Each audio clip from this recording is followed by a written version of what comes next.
Hola a todas y todos. En este espacio, mi compañera Marjorie Taborda Montoya y yo, Mónica Lucía Chavarría García, que somos estudiantes de la licenciatura en Literatura y Lengua Castellana de la Universidad de Antioquia del Campus Andes, les vamos a hablar del eurocentrismo y la educación popular.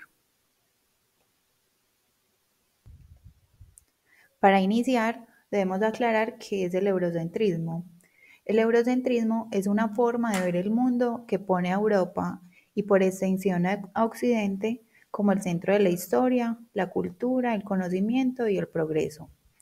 Es una mirada que inferioriza otros saberes, otras culturas, en especial la de los pueblos originarios. Un ejemplo muy claro de eurocentrismo lo encontramos en la educación. Eh, ya que enseñamos una historia de la cultura universal, que es decir, en la que incluimos únicamente la historia europea y se enseña desde la primaria hasta la universidad. Eh, en esos espacios de formación se habla solo de Grecia, Europa, de Roma y la modernidad europea norteamericana. Y en esos espacios pues no hay mucho lugar para lo propio, a pesar de que eh, somos uno de los centros mundiales de la cultura y desconocemos eso que nos identifica, porque es más importante hablar de la Edad Media o de la antigüedad cuando ni siquiera nos ponen en esas historias. Eh, y culturas como la Mesopotamia, la mesoamericana y que tienen como centro a México y otra como la Incaria en Perú, son excluidas de la historia mundial. Somos parte de la edad moderna y nos incluyen en ella, pero como los conquistados.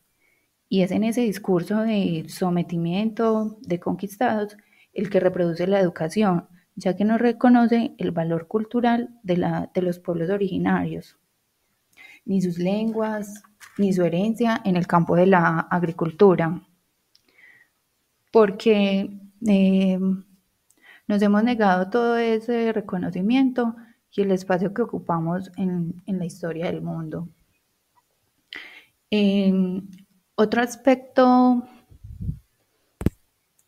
Otro aspecto del eurocentrismo, en el que podemos encontrar un ejemplo muy marcado dentro de la educación, es la idea de que el conocimiento válido es el que viene de universidades europeas o norteamericanas, no el que nace en las comunidades o en la práctica cotidiana.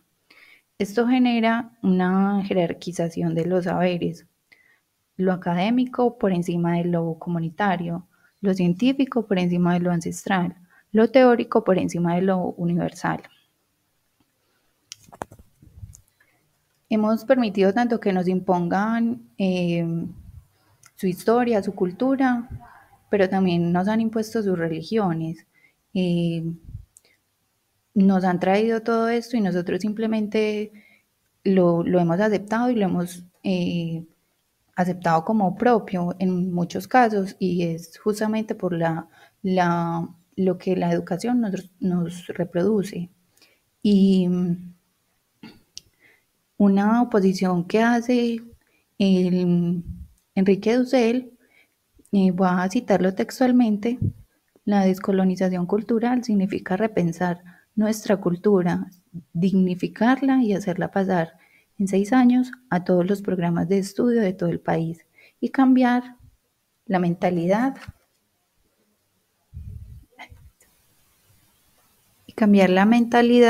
y dejar de pensar como europeos. Teniendo en cuenta que el eurocentrismo ha colocado a Europa en el centro del conocimiento de la historia y ha perpetuado visiones distorsionadas de otras culturas y realidades, es así como que la educación popular se convierte en un medio para deconstruir el enfoque eurocentrista en la educación. Bueno, ya vamos a hablar de lo que es la educación popular. Es una construcción colectiva dialógica, intercultural e inclusiva.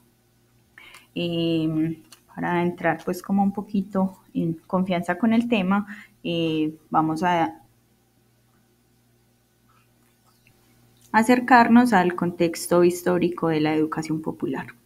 Esta surge en América Latina a mediados del siglo XX como una respuesta a las marcadas desigualdades sociales y económicas de la región.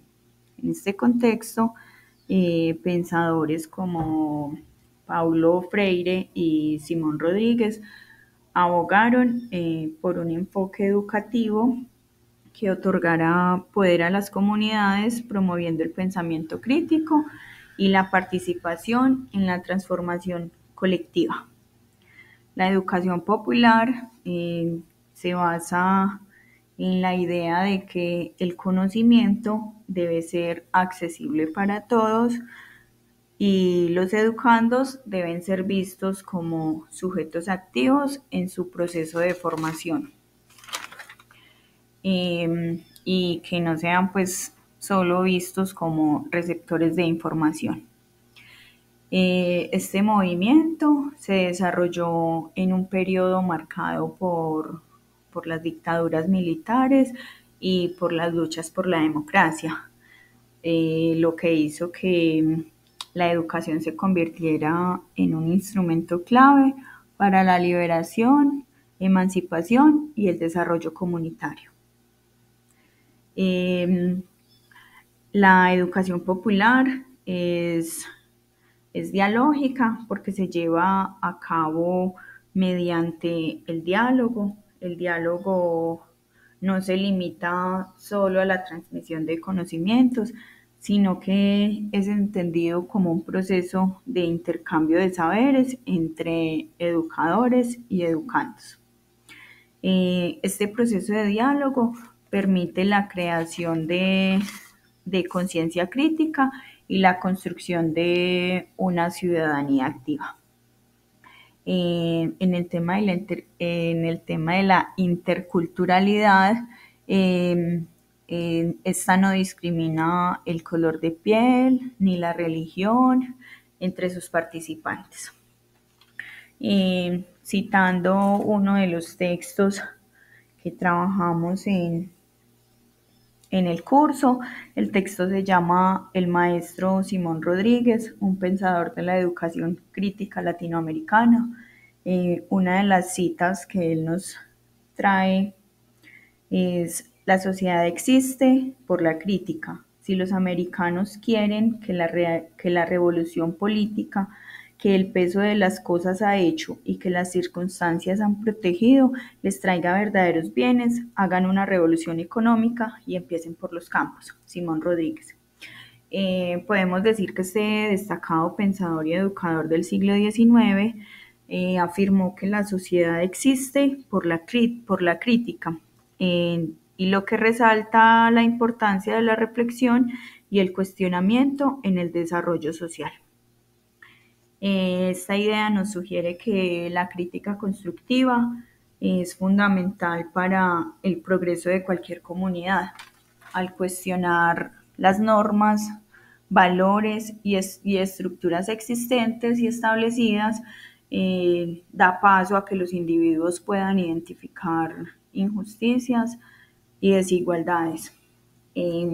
Esto fomenta el cambio y la mejora. La oposición o la crítica pues nos permite participar activamente en la construcción de la realidad, porque esto impulsa el diálogo que es necesario para alcanzar una comunidad más justa y equitativa. Sin este ejercicio crítico o analítico, pues un ejercicio consciente, las colectividades tienden a estancarse, pues la falta de cuestionamiento puede llevar a la complacencia y aceptación de situaciones arbitrarias.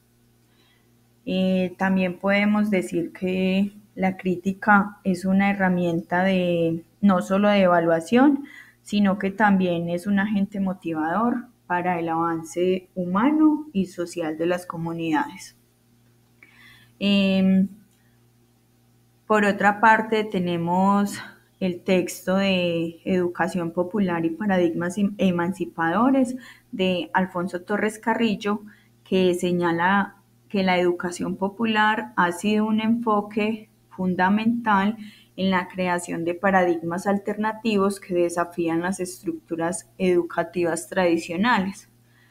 Esto quiere decir que la educación popular nos promueve un modelo de enseñanza centrado en el diálogo, la participación activa y la construcción colectiva de conocimiento en contraposición a los métodos autoritarios y unidireccionales que predominan en el negocio de la educación o la educación formal. El autor Torres Carrillo nos da un argumento que es importante reconocer y nos dice que los saberes y experiencias de las comunidades hay que reconocerlos porque son relevantes y válidos.